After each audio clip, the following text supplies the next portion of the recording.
아멘. 은혜로 찬양 감사드립니다. 할렐루야. 우리 양옆으로 앞뒤적으로 인사하겠습니다. 더 사랑합니다. 더 사랑합니다. 자, 이 더운 날씨에도 더 사랑하고 더 축복하고 사랑합니다. 할렐루야. 자, 우리 성도님들 아침에 일어나셔서 다 세수를 하셨을 것입니다. 양치도 하셨죠? 세수하고 양치하는 게 이게 상당히 이제 중요한 면이 있습니다. 그 세상을 바꾸는 15분, 자, 거기서 나오는 어떤 강사분의 이야기입니다. 사업을 이렇게 저렇게 시도를 했는데 다 잘 안 됐어요. 그래가지고 정말 낙심에 빠졌을 때 그 시절을 어떻게 보냈는지 그 극복한 얘기를 하는 그 얘기였습니다. 거기서 기억나는 게 그때 자기가 다짐을 했대요. 내가 이런 때에 하루에 꼭 세수를 하고 양치 3번을 한다. 결심을 했대요. 우리들 다 하는 건데 말이죠. 근데 그렇게 힘든 시절에는 그게 쉽지 않은 거예요. 세수하고 양치하고 우리가 막 좀 뭔가 힘들고 막 다 싫고 이러면은 뭐 세수도 안 하고 양치 안 하고 이런 거 있잖아요. 그런 거 비슷한 거예요. 그래서 자기를 지키기 위해서 그걸 꼭 실천했대요. 그리고 그 시절을 이겨내는데 굉장히 도움이 됐다는 이야기를 했습니다. 별거 아닌 것 같지만 세수하고 양치하는 게. 옛날에 2차 대전 때 독일군이 유대인들을 많이 죽였습니다. 그래서 이 많이 죽이기 위해서 막 이 수용소에 있는 사람들을 막 사람 취급 안 하고 막 이렇게 대했어요. 근데 그 수용소에 하루에 한 컵의 물이 이렇게 주어집니다. 한 컵 물. 그 물 마시기도 부족하죠. 그런데 어떤 분들은 그 물을 절반 마시고 절반으로 세수를 하고 양치를 했습니다. 할렐루야. 그래서 그분들이 많이 살아남았대요. 왜 그러냐면은 그 독일군 그 군인들이 사람을 막 이렇게 막 죽이는데 잘못된 거죠. 근데 이제 세수하고 양치하고 이렇게 번듯하게 돼 있는 사람은 차마 그걸 못 한다는 거예요. 이게 사람이구나 이런 마음이 들어가지고 막 그냥 사람 취급 안 하고 그냥 다 그냥 학살하고 몰살하고 그러는데 그 세수하고 양치하고 이런 딱 보면은 사람인지라 그게 이제 안 되는 거예요. 그래서 세수하고 양치한 사람들이 살아남았다는 유명한 그 이야기가 있습니다. 자, 사랑하는 성도님들, 자, 힘드실 때마다 더 세수하시고 양치하시고, 그래서 저는 이거 교훈을 삼아서 힘들 때일수록 양치를 빠지지 않고 더 열심히 하자 이런 게 있습니다. 힘들면 양치하고 또 세수하고. 얼굴이 얼마나 다른지 모르겠지만 어쨌든 세수하고 양치하고. 자, 성경을 통해서 우리가 말씀으로 우리들 자신의 모습을 확인하는 것은 마치 우리가 세수하고 양치하고 어떤 이렇게 우리들의 어떤 이런 그 가치나 자부심을 이렇게 다시 다잡는 그런 효과를 주고 있습니다. 자, 오늘 말씀을 통해서 하나님은 우리에게 하나님의 걸작품, 하나님의 사랑받는 하나님의 자녀라고 말하고 있습니다. 하나님의 아들 예수님을 우리에게 주시기까지 우리를 소중히 여기시고 또 우리는 그런 사람들이고 또 하나님께서 우리를 그렇게 받아주신 귀한 하나님의 백성들, 성도들이 바로 우리들인 줄로 믿습니다.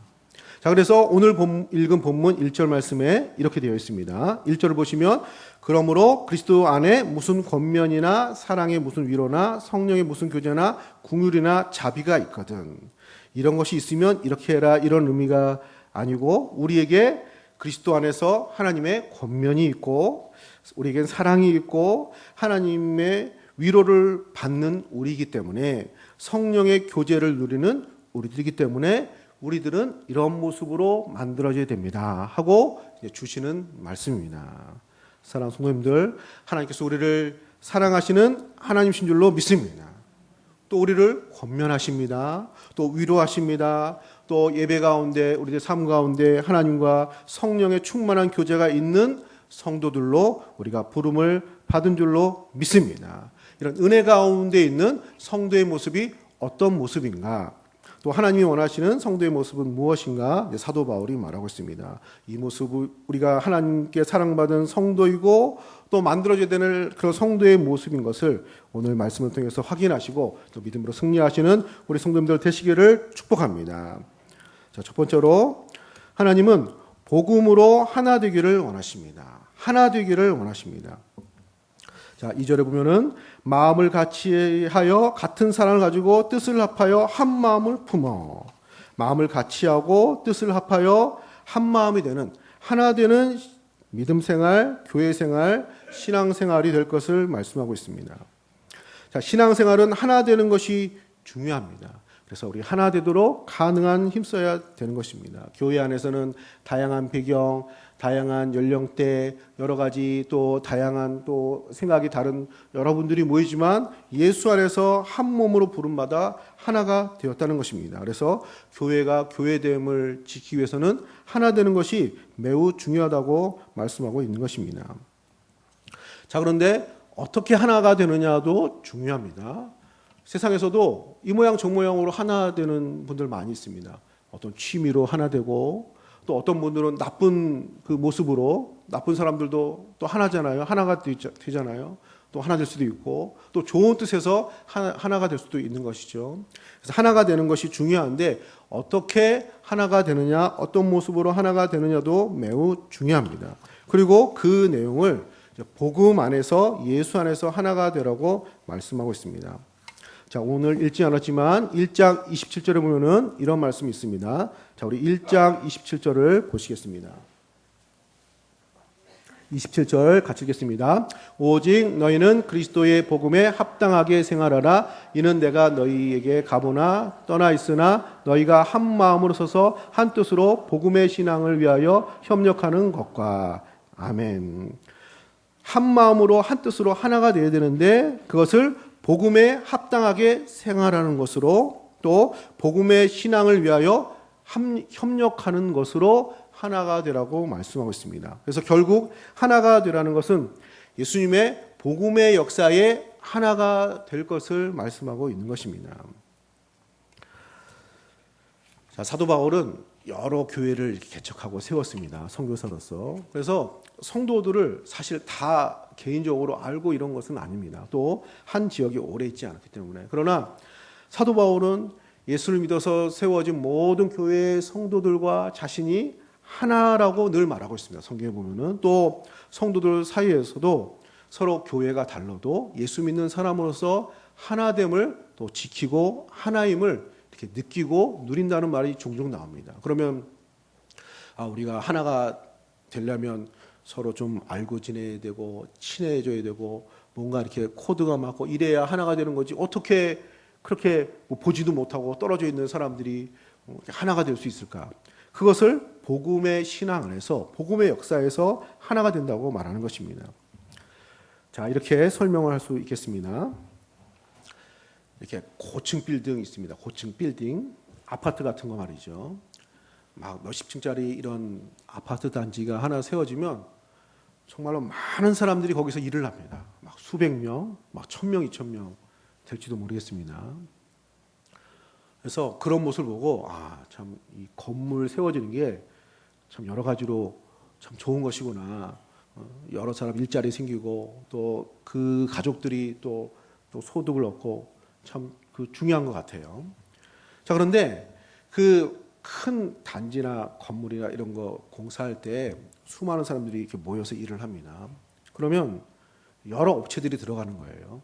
뭐 전기 설비하는 업체, 인테리어 하는 업체, 뭐 이렇게 골조를 세우는 업체, 또 뭐 정리 청소하는 업체, 또 안전 관리하는 업체, 또 뭐 저는 잘 모르니까 또 수많은 이런 관련된 업체들이 들어갑니다. 그러면 서로 잘 몰라요.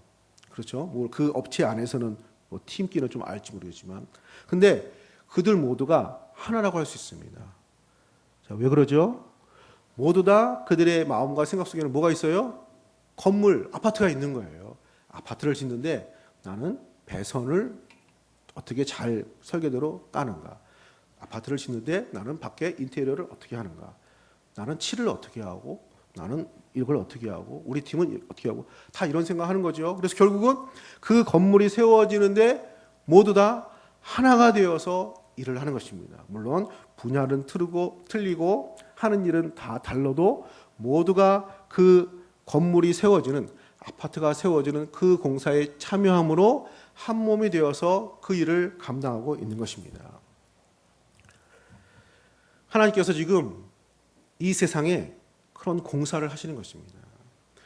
죄로 말미암아 타락하고 망가진 이 세상에 하나님 백성들을 세우고 하나님 나라를 세우고 하나님이 주인 되어주고 하나님이 역사하시는 하나님의 나라를 보이지 않는 성전과 같은 건물을 세우고 계신 줄로 믿습니다. 자, 우리는 그 구원의 역사에 동참을 하는 것입니다. 우리 대중교회의 성도로서 한 가정의 가장으로서 또 자녀로서 부모로서 또 이렇게 참여하고 있는 것이죠. 그래서 저마다 다른 환경, 다른 모습 또 다른 교회 이러지만 결국 모두 다 이 땅에서 하나님께서 만들어 가시는 복음의 역사, 구원의 역사, 하나님 나라의 역사를 하나님께서 세워 가시는데 우리를 부르시고 그 나라에 참여하는 하나님 백성, 하나님 성도로 우리를 불러 주신 줄로 믿습니다. 그래서 예수님을 바라볼 때 복음의 역사를 생각할 때 그 역사에 참여하고 그 예수님을 바라보고 사는 이 믿음의 생활은 예수 안에서 하나가 되는 그런 생활이 된다고 말씀드릴 수 있는 것입니다. 그래서 4절에 각각 자기 일을 돌볼 뿐더러 각각 다른 사람들의 일을 돌보아 나의 기쁨을 충만하게 하라.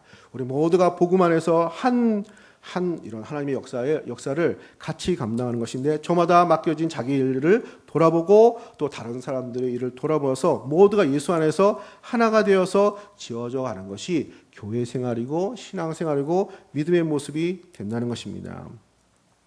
사랑하는 성도님들, 복음 안에서 하나님의 구원의 역사 안에서 모두가 하나 되는 성도님들 되시기를 축복합니다. 우리가 한 교회 안에서 서로 친해지고 교제하고 이런 거 굉장히 중요합니다. 우리 가능한 한 서로 잘 알고 지내시고 또 고민도 나누고 기도 제목도 나누는 그런 가족과 같은 모임, 그런 관계 되시기를 축복합니다. 자, 그러나 우리가 하나가 되는 것은 그런 어떤 친교와 어떤 관계성으로만 하나가 되는 것이 아니라 우리 모두가 저마다의 모습대로 이 역사에 부름받아서 우리가 믿음 생활하는 것, 예수 안에서 한 몸으로 하나님 구원의 역사에 함께 참여하는 우리 성도님들 되신 줄로 믿습니다. 그리고 예수 안에서 복음의 역사 안에서 하나님께서 우리를 하나로서 만들어 가신다는 것입니다. 두 번째, 예수님의 마음을 품기를 원하십니다. 예수님의 마음을 품는 우리 성도님들 되시기를 축복합니다. 맥스 비어봄이라는 분이 쓴 행복한 위선자라는 그 단편 소설에 나오는 간단한 이야기입니다. 자, 주인공이 헬이라는 사람인데 이 사람이 워낙 또 나쁜 짓도 많이 하고 성격도 그래가지고 얼굴이 굉장히 흉악해요. 근데 이 흉악한 이 사나이의 마음을 움직인 소녀가 있습니다. 그 소녀가 미어라는 청순한 소녀였습니다. 이 남자가 이 여인을 사랑하는 거예요. 그래서 청혼을 했어요. 사랑 고백하고. 근데 그 사랑 고백은 진짜 같은데 얼굴이 너무 아닌 거예요. 그래서 난 무서워서 난 당신하고 결혼하지 못하겠습니다. 이렇게 해요. 그래가지고 이 주인공이 이 세상에서 소설이니까 가장 착한 사람의 가면을 가져다가 쓰는 거예요. 그리고 그 가면을 쓰고 사랑을 고백합니다. 이 여인이 그 사랑 고백을 받아주고 결혼을 해요. 그리고 결혼 생활을 합니다. 그러면서 이 남자가 가면을 썼지만 얼굴은 그 얼굴이 아니잖아요. 또 자신은 그런 사람이 아니잖아요. 그래서 그 착한 얼굴의 가면에 합당하게 착한 말 쓰고 착한 생각하고 착한 활동하고 그렇게 산 거예요. 이 여인하고 같이 살려고. 할렐루야. 혹시 같이 사시는 분이 이런 모습일 수 있습니다. 자, 이렇게 살았어요. 근데 이것을 누군가 알고 당신 남편이 어떤 사람인지 아시냐고. 그런 사람 아니라고. 저 사람 위선자라고. 사실은 당신하고 같이 살려고 착한 척하고 이렇게 흉내내고 겉과 속이 다른 사람이라고 진짜 얼굴을 보면은 깜짝 놀랄 거라고. 아니다고. 우리 남편 그런 사람 아니에요. 결혼하고 지금까지 늘 선하게 대하고 말하고 세안하고 그런 남편이에요. 내가 확인시켜 주겠다고. 그래서 그 남편이 잘 때 이 친구가 가서 그 얼굴을 그 가면을 확 지켰어요. 그랬더니 얼굴이 세상에서 가장 착한 얼굴이 나온 거예요. 착한 얼굴이. 할렐루야. 착하게 살려고 하고 착한 마음 품고 살다가 보니까 그 가면과 같은 얼굴이 되었다라는 좋은 소설의 이야기입니다. 할렐루야. 예수님의 마음을 품는 것도 그런 것입니다. 예수님하고 비교될 수가 없죠. 그렇지만 우리가 예수님의 마음을 품고 그 뜻에 따라 그 말씀에 따라 믿음으로 살고자 할 때 우리가 어느덧 우리 얼굴, 우리의 됨됨이, 우리 영혼이 예수님처럼 변화되는 우리의 모습을 보게 될 줄로 믿습니다. 그래서 5절에 너희 안에 이 마음을 품으라. 곧 그리스도 예수의 마음이니. 예수의 마음을 품는 우리 성도님들 되시기를 축복합니다. 더 나아가서 예수님의 마음은 어떤 모습인가? 그것을 6절에서부터 8절까지의 말씀으로 나왔습니다. 자, 우리 6절부터 8절까지의 말씀을 우리 한번 같이 읽어보시겠습니다. 시작. 그는 근본 하나님의 본체시나 하나님의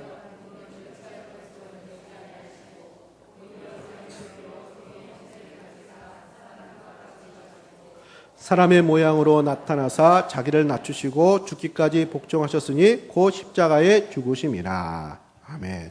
하나님과 동등되신 분이, 하나님 되신 그분이 자기를 비워 사람들과 같이 낮아지셨고 우리를 사랑하사 자기를 희생으로 드려 십자가에 죽으셨다는 것입니다.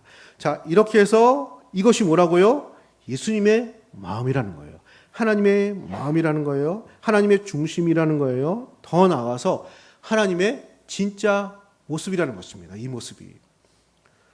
자, 우리가 대화하다 그런 얘기 하잖아요. 내 마음은 사실 그게 아니었어. 그 오해야. 나는 그런 사람 아니야. 나는 원래 이런 사람이야. 이런 얘기 하실 때 있잖아요. 예를 들면은 나는 원래 성실한 사람인데 그 성실함을 잘 몰라주는 거예요. 그러면 우리의 성실한 모습을 보여주고 싶은 거예요. 어떤 분은 재주가 많아요. 재주가 많은데 그냥 뭐 이름은 누구고 나이는 몇이고 이렇게 일반적으로만 알고 있는 거예요. 그러면 나의 진짜 그 진면목을 보여주고 싶을 거 아니에요. 내 재주, 어떤 탤런트. 어떤 분들은 남달리 힘이 좋아요. 나는 힘이 센 분인데 이 나의 나됨의 진짜 모습, 이 힘을 보여주고 싶겠죠. 그래서 무슨 뭐 운동을 한다거나 팔씨름 갑자기 하자고 그런다거나 뭐 이렇게 내 모습을 보여주고 싶은 내 진짜 모습을 잘 못 알아주니까 또 사랑이 많고 정이 많은데 사람들이 잘 몰라주는 거예요. 그러면 내가 얼마나 사랑하는지 얼마나 정이 많은지 보여주고 싶은 거죠. 할렐루야. 자녀가 있어요. 이게 돌봐주고 밥 챙겨주고 뭐 이렇게 하는데 부모가 그게 다가 아니잖아요. 얼마나 너희를 사랑하는지, 얼마나 아끼는지, 귀하게 여기는지, 이게 사실 부모의 진면목이죠. 할렐루야.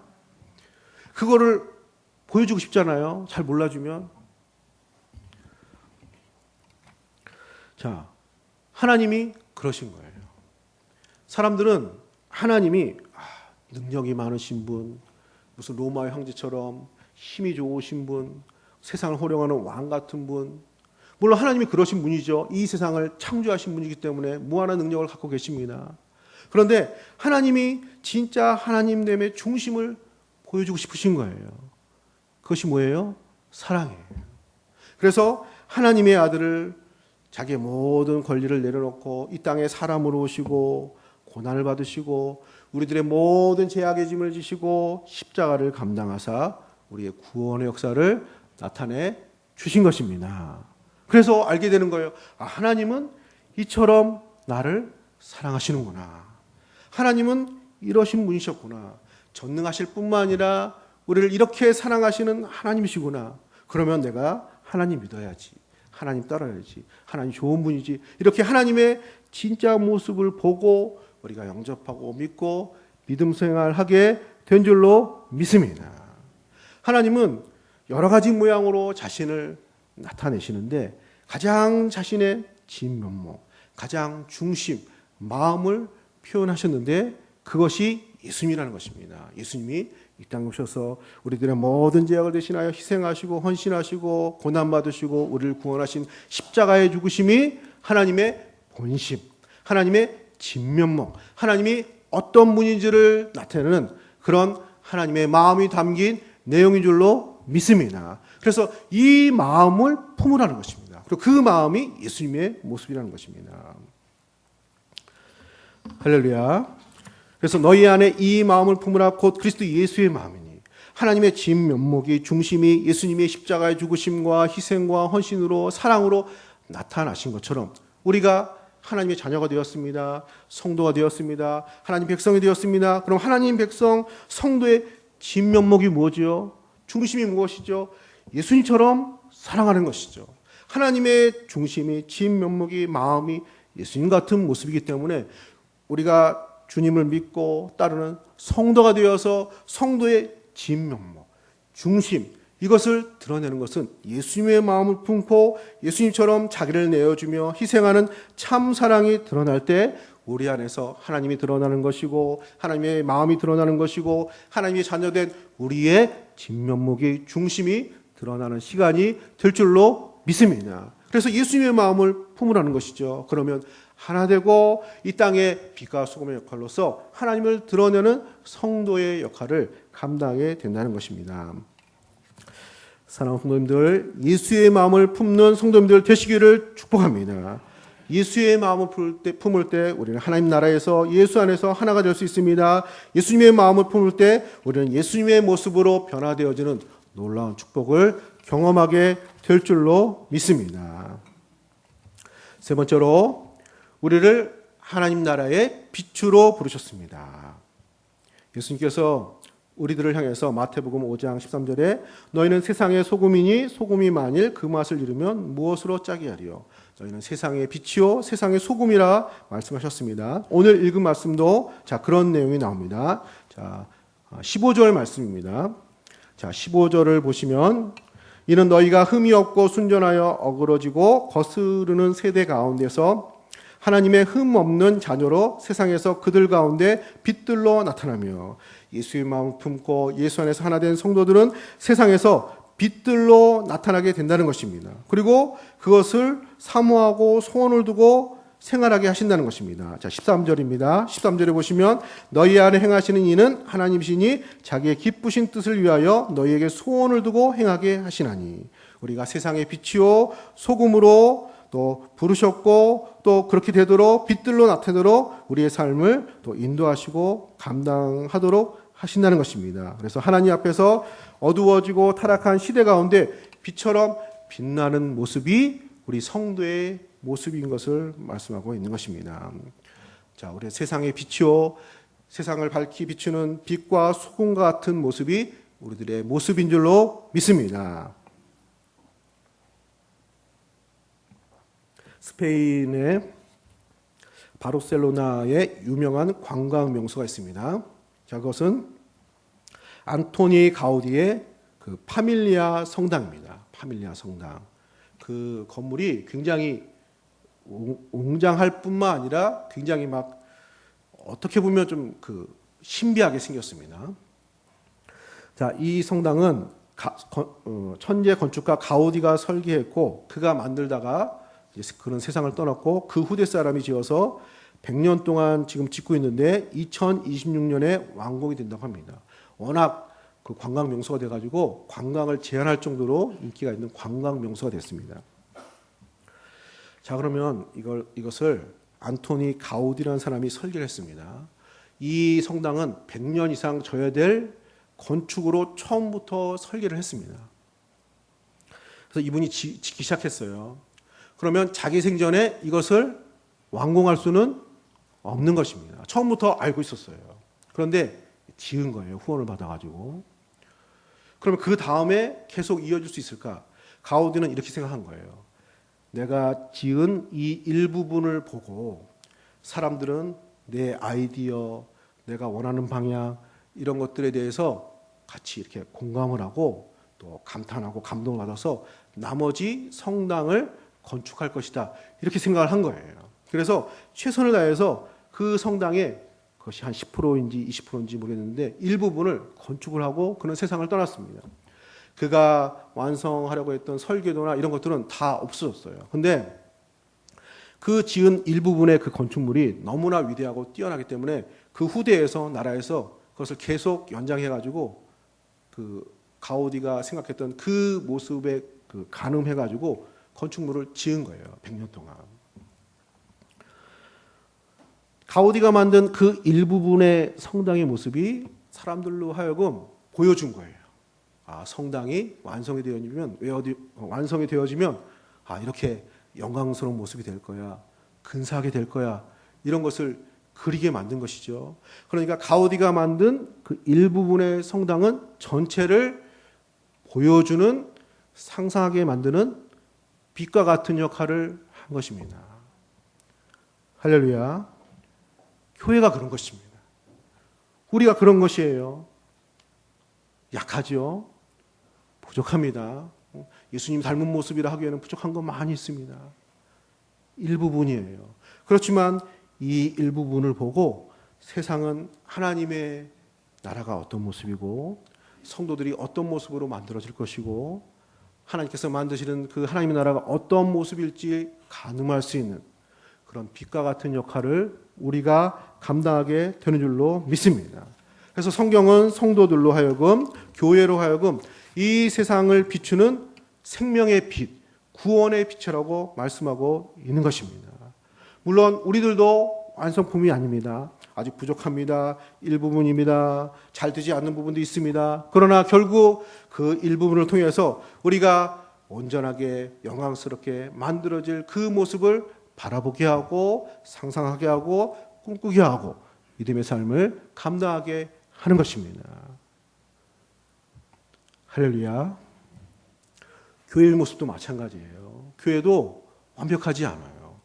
예수님 다시 오셔서 이루어질 그 하나님 나라의 모습에 비하면 부족한 것이 많이 있습니다. 그러나 교회 안에 예배가 있고 말씀이 있고 하나님의 사모함이 있고 주의 말씀에 또 하나님의 은혜 영광스러운 빛과 같은 요소들이 교회 안에 있습니다. 성도들 안에 있는 것입니다. 이것을 통해서 세상을 향해 비추는 것이죠. 하나님의 나라가 이런 모습이고 하나님이 이런 모습이고 하나님께서 이렇게 만드실지를 가늠하게 할 수 있는 자, 그런 유일한 일부분으로서의 그런 빛과 같은 역할을 오늘날 교회가 감당하고 교회에 지체된 우리 성도들이 감당하게 되는 줄로 믿습니다. 그러기에 우리는 빛이고 우리는 소금이고 그 나라를 알려주는 표지판 같은 역할을 우리가 감당하게 되는 줄로 믿습니다. 사랑하는 성도님들, 말씀을 정리하고 마치겠습니다. 우리는 빛과 소금으로 부름을 받은 줄로 믿습니다. 우리 안에 빛이 있습니다. 우리의 삶의 소금 같은 그 모습이 있습니다. 그 모습으로 완성될 하나님의 나라를 소망하게 하는 것입니다. 그런 은혜 안에서 예수 안에서 예수의 마음을 품고 예수 안에서 하나가 되어서 빛의 사명 또 소금의 사명 감당하시는 우리 성도님들 되시고 우리가 빛이고 소금이고 예수 안에서 한 몸으로 부름받은 이 사실에 대해서 날마다 우리가 세수하고 양치하면서 우리를 새롭게 이렇게 하루를 다짐하는 것처럼 우리의 삶을 자부심 가운데 감사함 가운데 감사함으로 신앙생활 감당하시는 귀한 생활 되시기를 예수님의 이름으로 기도합니다. 이 시간에 우리 한 목소리로 기도하겠습니다. 하나님